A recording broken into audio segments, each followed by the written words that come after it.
light crowd. As we speak, OMB Director Mick Mulvaney and White House Director of Legislative Affairs Mark Short are on Capitol Hill participating in ongoing budget negotiations with congressional leaders.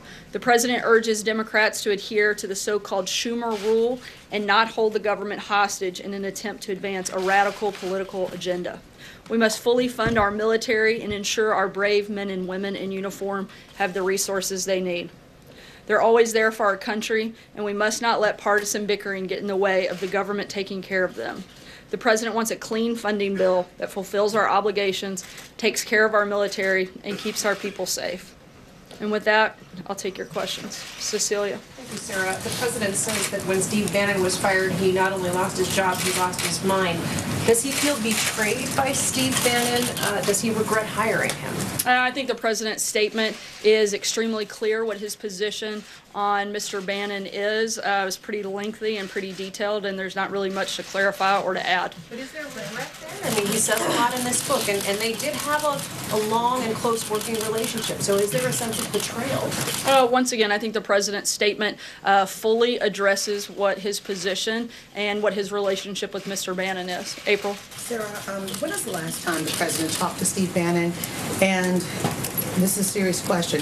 Is the President now blocking Steve Bannon from calling his cell phone? I'm not aware that he was calling his cell phone, but I believe the last conversation took place at the first part of December. Now, what does this do to the base that these two powerhouses are fighting in the Republican Party? What does this do to the President's base? I don't think it does anything to the President's base. The base and the people that supported this President supported the President and supported his agenda.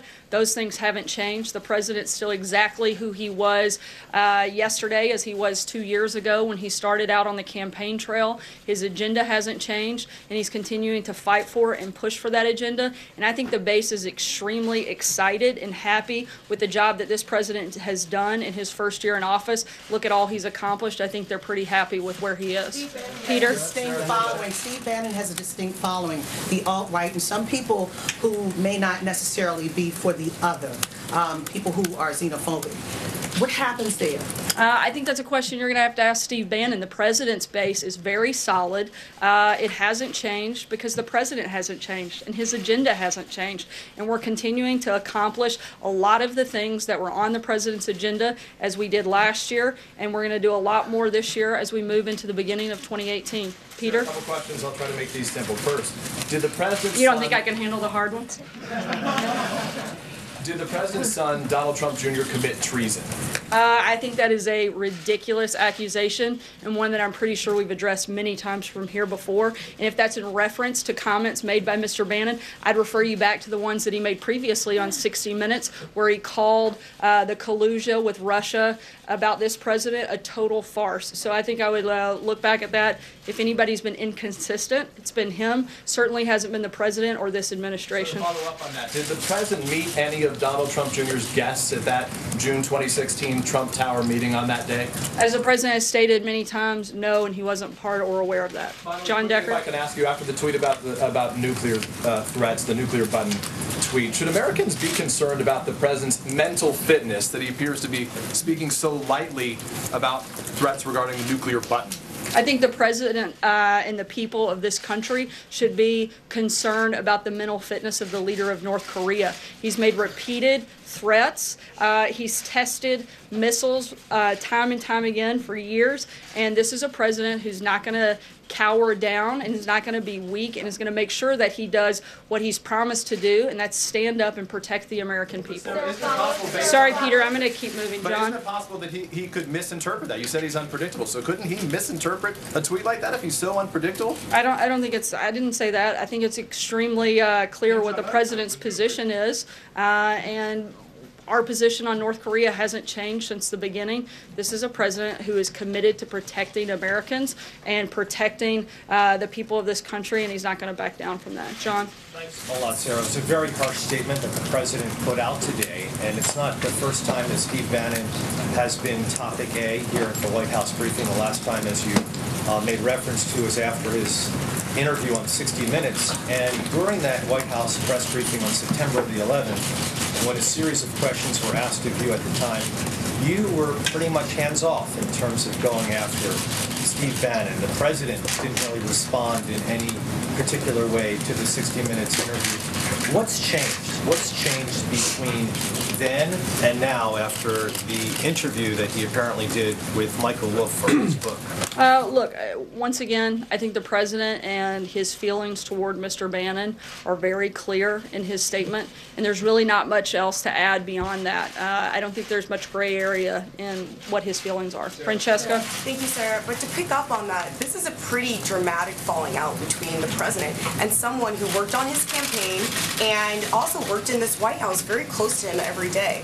And so I think everyone is wondering what led to this quite dramatic falling out, and was it the loss of Roy Moore in that Senate race that was mentioned in the statement? You mentioned that they had last talked in early December. Is this a direct response to Steve Bannon calling the president's son unpatriotic and saying that he committed treason? I think there are a number of factors that played in. I would certainly think that going after the president's son in an absolutely outrageous and unprecedented way is probably not the best way to curry favor with anybody. Ashley? You mentioned the statement the president put out. It was very harsh, and it basically says the entire book is fiction. That said, a note explaining how the book came to be said that the authors conducted interviews for 18 months, including many with the president, spoke to over 200 people, many of the president's top aides and people. He never actually sat down with the president, just to be very clear. Well, two questions. Did they ever speak on Since the the phone? president. There was one brief conversation that had nothing to do originally with the book. It was, I think, around 5 to 7 minutes in total since the president's taken office, and that's the only interaction that he's had. Only phone call between the author and the president. That's the only interaction that the president has had with Michael Wolff since he took office. If you could reconcile the president's statement with the author's statement about how the book came to be. I'm not sure what the author's statement is on how the book came to be. I know that the book is has a lot of things so far of what we've seen that are completely untrue. You have many people that have quotes that are sourced to them that are now coming out publicly and saying that those things are not true. And so I can't speak to what the author's comments were. I can only speak for the White House. Darlene? Does the White House have a copy of the book now? I believe there may be some individuals that do. Jim? Sarah, the president's statement suggests that Steve Bannon had very little influence in the White House, but the president himself elevated him to the same level as the chief of staff and put him on the National Security Council. How do you reconcile that? I wouldn't say that he elevated him to the same level of the chief of staff, and I think that in the actions that Steve took, the president was clear that it didn't have a lot of influence on him or the decision-making process throughout his time here at the White House. Margaret? Can you clarify, because many of us here have seen Michael Wolff at the White House on multiple occasions. We've seen him firsthand. So we know he was here. Who gave him access to the White House? What was he here for? Can you explain any of that since we don't have access to the laws? Yeah, so far, from what I can tell of the roughly just over a dozen interactions that he had with officials at the White House, I think close to 95% were all done so at the request of Mr. Bannon. So the compliance really, you would just say, came from Steve Bannon. Other White House officials were not working with him and helping to share Any that did so far as we can tell, did so at the request of Mr. Bannon. Deborah? The president tweeted that he'll be announcing the most dishonest and corrupt media awards of the year Monday at 5 p.m. Can we get some details on that? Where will he say it? Will it be televised? How many awards will he present? Will there be an be audience? any other judges? I certainly don't want to spoil anything, but my guess is that there are quite a few individuals that could be up for those awards, and beyond that, I think we'll have to see what happens on Monday. Will the press corps be in the room for that? We'll certainly keep you posted. It might be hard for him to present trophies if you guys aren't there, but I don't know. We'll have to wait and see what happens on Monday. Justin? I have two policy ones. The first one is there was some controversy over the weekend about a letter from the Department of Transportation suggesting that the administration doesn't support the split federal-state framework for the Gateway Rail Tunnel connecting New York and New Jersey. Since it's Infrastructure Week, I'm wondering if the president... Is it Infrastructure Week? Yeah.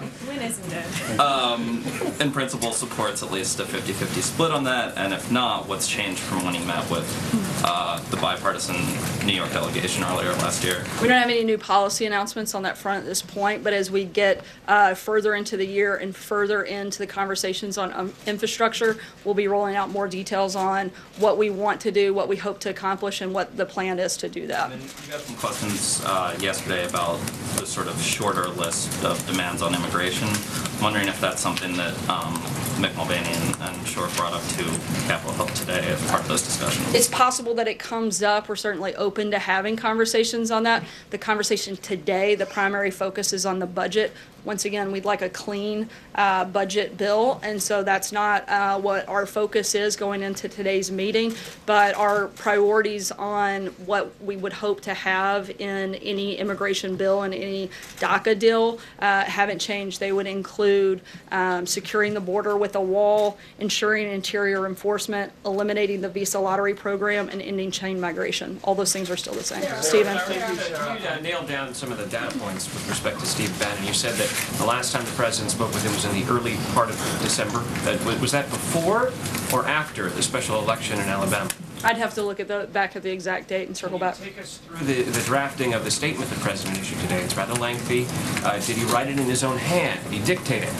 Look, these are the president's words. I think they're very clear, and there's not much to add beyond that. And Kevin? one more thing. It's been reported that he was furious when these reports first came out about what Bannon was quoted as saying. Is that an accurate depiction? I think furious, disgusted would probably certainly fit when you make such outrageous claims and completely false claims against the president, his administration, and his family. Kevin? Sarah, thanks. I wanted to ask you personally, and I know you speak on behalf of the president, on behalf of the American people, how surprised were you at what you read, these excerpts attributed to Mr. Bannon? Did that surprise you in any way, and if so, how? Certainly surprising. I, for one, was somebody who very much believed that the president could and would win. Otherwise, I wouldn't have dedicated so much time to that. But not only that, I worked in the White House since the very first day, and a lot of the characterization that I saw that he was pushing out was the opposite of what I saw take place every day that I've been here. Can I follow very quickly on North Korea? There's been some folks in town who've said, listen, it doesn't help. Despite the idea being we're going to be forceful, we're going to push back, some have said it doesn't help when the tweets come out the way they do. And yet we know that the president's made it clear, I am who I am, I'm going to tweet the way I want to tweet. Has there been any consideration that tweets like the one on North Korea actually don't advance the agenda, meaning working with other partners in the region? I think what didn't help was the complacency and the silence of the previous administration. This is a president who leads through strength, and he's going to do that, and he's going to focus on everything that he can do in order to keep Americans safe, and he's not going to be pushed around by the leader of North Korea. Our policy with North Korea has not changed. We're fully committed to continuing to apply maximum pressure and working with all of our partners in the region, including South Korea, who we have a better relationship now than ever before. We're going to keep working with them and keep pushing forward, and hopefully North Korea will start making better decisions. Kristen? Sarah, thank you. You just said that people should question the mental fitness of Kim Jong-un. So then isn't it dangerous for the president to be taunting him on Twitter? I don't think that it's taunting to stand up for the people of this country. I think what's dangerous is to ignore the continued threats. If the previous administration had done anything and dealt with North Korea, dealt with Iran, instead of sitting by and doing nothing, we wouldn't have to clean up their mess now. You acknowledge that's it's a Mara, taunting sorry, I tweet. did call him Sarah, her. it's a taunting tweet to say that he has a larger nuclear button. I think it's than just a Jong-un. fact. What does it say, just one more? What does it say about the president's priorities that he unleashed a 4-paragraph statement about Steve Bannon and one tweet on North Korea? The president has issued a number of statements, as have I, as have the administration. Ambassador Haley, Secretary of State, Jim Mattis, Secretary of Defense have all talked extensively about North Korea. To try to limit it down to one tweet is just disingenuous. The president knows there is no actual one nuclear, but you're saying it is actually bigger. But the reality is The president's very well aware of how the process works and what the capacity of the United States is, and I can tell you that it's greater than that of North Korea. Mara. Two foreign policy questions. One, yesterday you said there'd be more details on Pakistan in the next 24 to 48 hours.